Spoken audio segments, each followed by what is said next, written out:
Okay, so today we have Tonight She Comes by the Cars, and that title sounds like a double entendre, which I would expect nothing less from Rico Kasich. I am a big Cars fan, but this song for me kind of slipped through the cracks. Every time I'd listen to one of their albums, their greatest hits or whatever, I would skip this song. I don't know why, but I've never come to it here. Yeah, my goodness, there's another double entendre. But here we go. We're going to get into it today, talk about it after. We have the video here as well. Might get blocked, see what happens. Anyway, here we go. We'll finally get into Tonight She Comes. My goodness. Go.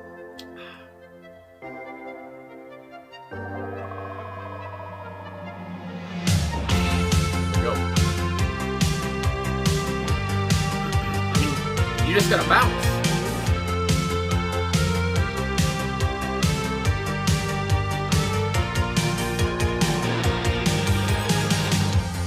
I know tonight she comes. She's taking a swipe at fun. That bass guitar as well, good lord. She gives me a reason for setting my sights. Well, I know tonight she comes. Oh, she jangles me up. She does it with ease. And sometimes she passes through me just like a breeze. She gives me a reason for feeling alright. Oh well, I know tonight. I know tonight. I know tonight. I know tonight. I know tonight. Deep voice there. She comes. And I know she's going to do it to me one more time. I know she's gonna stay implanted in my mind. Why does she keep me hanging on the line?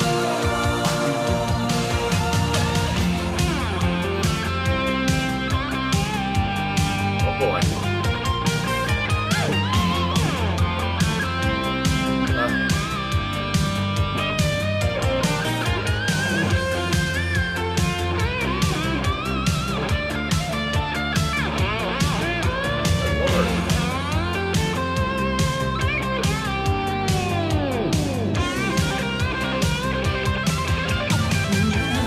I know she's gonna do it to me one more time. I know she's gonna stay implanted in my mind. Oh, why does she keep me hanging on the line? Oh yeah. I know the way she feels. And all of the hearts that she steals. She tells me it's easy when you do it right. Oh well, I know tonight she comes. She tells me it's easy when you do it right. I know tonight. I know tonight. I know tonight. I know tonight. I know tonight. She comes. I know tonight. Yeah, I know tonight. Well, I know tonight. I know tonight. Tonight she comes.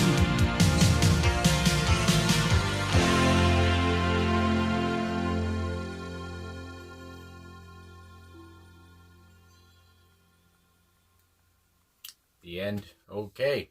The Cars and Tonight She Comes from 1985. My goodness. So, just to mention at the top, searching up the song, reading about it, and finding some things out, and just relaying that now.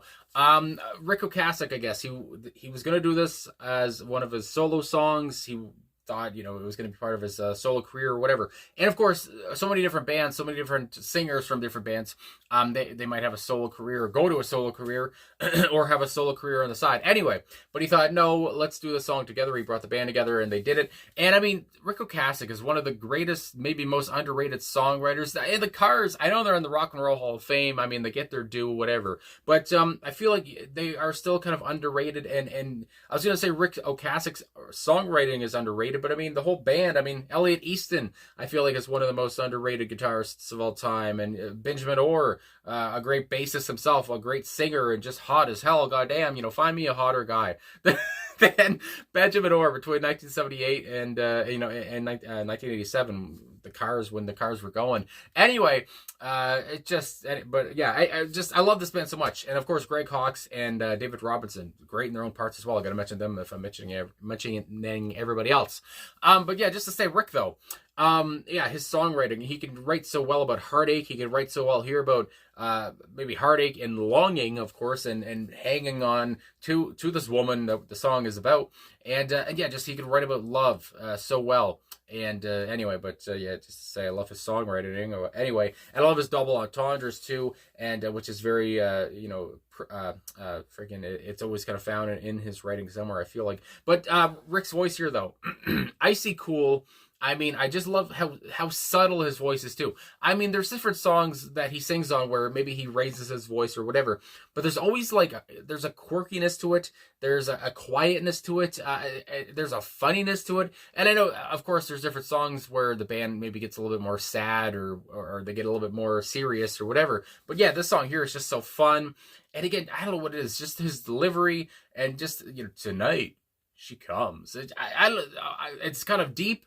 And again, it's kind of subtle, and I don't know, I just love it so much anyway. And again, he has such a cool voice, and again, the band had another voice, Benjamin Orr, like I talked about, and I like, again, I might have probably said it before, but how Rick said when he wrote a great song, he always wanted Ben to sing it, and Ben's voice, can't take anything away from him. He had a deep voice as well, very profound voice, and sexy voice, good God. But anyway, we're talking about Rick here for this, and just from the get-go too, with the opening to it, very kind of atmospheric, I guess I would say, very kind of, slow, whatever, quiet, you don't setting the tone here, and then we go into it and everything kind of breaks off and gets a little bit more, I guess, upbeat, a little bit more fiery or whatever, but yeah, but I forget where I was going now, but oh yeah, and then we go into it, and it shows Rick's, pants and panning up in his outfit. It's so 1980s, and he always wore, crazy outfits, his hair, of course, black mop of hair there he had, and the man was 6'4". You couldn't miss him, yeah, just lanky as hell as well, and just what a look he had. And I like how they just opened up the song, you're looking at him, but and him running around dancing in the video too. I mean, it's very much about Rick here and the band, being in their own outfits behind him, and of course then you have Elliot in there at one point, which is the centerpiece, is that guitar solo, I would say. And I love how Rick at one point is mimicking him doing a guitar solo while Elliot is doing it. And yeah, Elliot is like the king of 10-second guitar solos. Obviously, this one here is longer than that. But yeah, just again, he's so proficient with his timing. He can fit everything in so quickly if he wants to. But again, he had time here. And from what I've read, apparently he said that he had more time to think about this guitar riff. He had more time to make it, good or whatever. So that's why it seems, as he put it, so dense. But that's why I guess it is so kind of perfect. It is so, you almost feel like he did it kind of, he wanted to make it perfect. And anyway, it comes across so well and so frantic. A sense of urgency within the guitar solo too. And I like how at the end he just throws the guitar, because I mean, my God, he just fucking made love to it.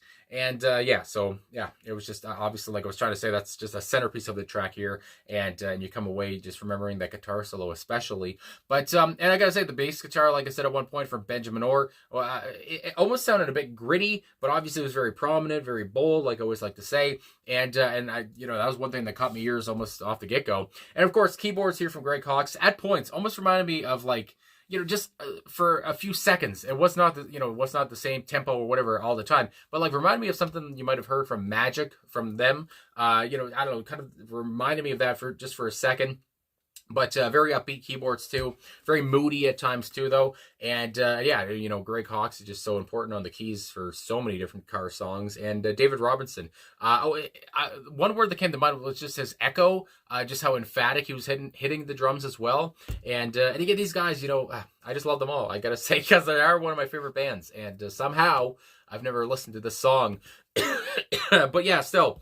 Now getting to the song after talking about it, I guess, I just love, again, when you talk about these lyrics and you talk about this woman and the excitement that Rick or the narrator has for this woman to come. It feels funny saying it like that, but waiting for this woman to come around anyway. And again, she has him on, just wrapped around her finger. And, and he asks the question so many different times, why does she, I can't remember now, my goodness, we'll get to it in the lyrics, but, why does she make me wait, this kind of a thing? Why does she make me hang on, a thread here? It's because she knows she can. And she seems to, from what I get, she seems to be used to breaking hearts. She has so many different guys hanging on a string, and I just love that visual as well. And I just, again, the video was so fun, and anyway, so I guess that's all I'm gonna say there. So let me get to these lyrics now. I'm babbling on here, my God. So I know tonight she comes. So right from the get-go, the first part is the title. She's taking a swipe at fun. And you talk about taking a swipe at fun. The band's taking a swipe at fun here. I mean, they're fun as hell in this video and the song. She gives me a reason for citing my sights. And again, citing my sights, I guess she gives me a reason. Almost, citing my sights on, I guess, on her, you could say, whatever, but also she gives me a reason. I mean, that's just enough right there. She gives me a reason to live, it sounds like, too. Well, I know tonight she comes. She jangles me up. She does it with ease. Again, he's just her toy, goddamn. And sometimes she passes through me, just like a breeze. And again, these lyrics are breezy. I mean, these lyrics are easy, breezy. The music is easy as well. And it seems like it came together maybe quickly for Rick. I don't know. But yeah, I don't know. He just does this with ease. It seems like these words came together with ease. And I'm spitting, if you could see. Anyway, she gives me a reason for feeling all right. I guess she's the reason for whatever I feel. I mean, my God.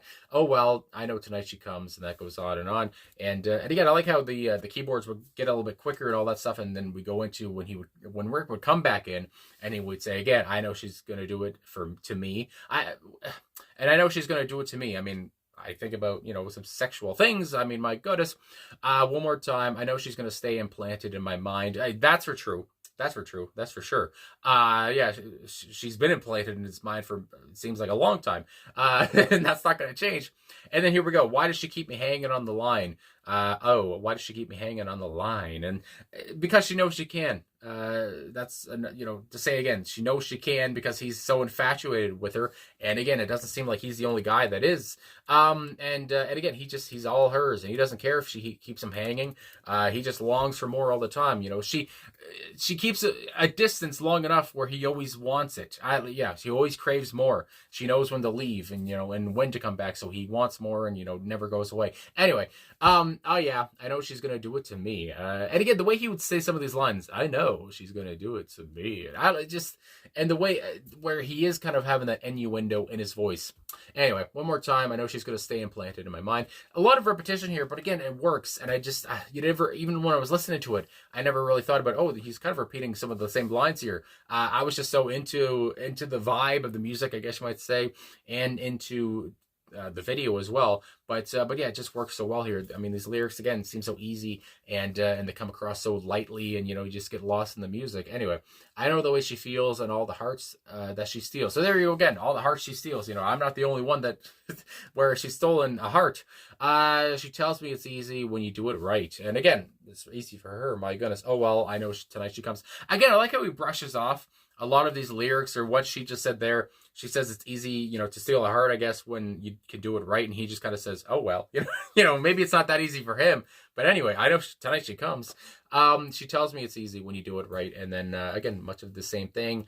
And then we go on, a lot of repetition there. She talks, she's taking a swipe at fun. She gives me a reason for citing my sights, much of the same from the first verse. She jangles me up. She does it with ease. And he lets her do it. So I mean, my goodness, again, and he has no choices. Feels like, he can't not let her do it with these. And then I know Tonight She Comes, repeat it on, and I know she's gonna do it to me again. Much of the same. Good Lord, I didn't even notice how many times he kind of repeats the same verses and same choruses, whatever. And then yeah, that's basically at the end of it. It's as much of the same. I know Tonight She Comes. She tells me it's easy when you do it right. I know Tonight She Comes. God dang. So there you go there. But again, I feel like, I guess when a song is good when you don't even realize it. At least for me, that Rick is saying much of the same stuff over and over, and I didn't even think about that because again, I was watching the video, watching him jump around, watching him dance, watching him sit down, but he's not actually sitting on a chair, but he crosses his leg. Again, the lanky guy, he could do whatever he could, whatever he wanted. My goodness, and again, it just seemed like they were having so much fun here. I can't remember if it was 87 or 88 that the band broke up. So they were nearing that point, and I think this was their last top 10 hit, I want to say. And it did go to number 1 on a few different rock charts I did see, or maybe just one of them. But I would imagine might have been their last number 1 hit as well too. They were getting near the end anyway, so it's just nice to see here. They have quite the bop. On this track here anyway, before they were done, whatever. And again, they're together for like 10 years or whatever it was. Again, their first album, it's basically a greatest hits album itself. And then they would go on, to produce such great albums after that, Shake It Up, with Heartbeat City, couldn't remember the name of it. And Candio. I mean, so many different great albums, of course, that would come after their first album. And anyway, so yeah, I don't know. I always want to give the Cars their due whenever I do a song about them. And there's one more thing I wanted to say about the song, because I found this kind of funny. And it's about what Elliot Easton had to say about the song. Because again, Rick Ocasek, as it says here on Wikipedia, it's another title that has a double entendre, and they go on to say, that Rick was known for this kind of thing to do. And again, his writing was just, it seemed like it came so easy to him, but whatever. And it said Elliot Easton has said about the song, he says, even though there's that double entendre, he says it doesn't actually say that she reaches orgasm. It could mean that she's coming over tonight to make some popcorn. So again, I just like that Elliot just puts that in there. God only knows if he believes it or not, but Elliot Easton, I don't know, I just love him as well. Great follow on social media. But anyway, I guess that's all I gotta say. So I babble on enough, but great bop here. Again, I don't know how I let this slip through the cracks.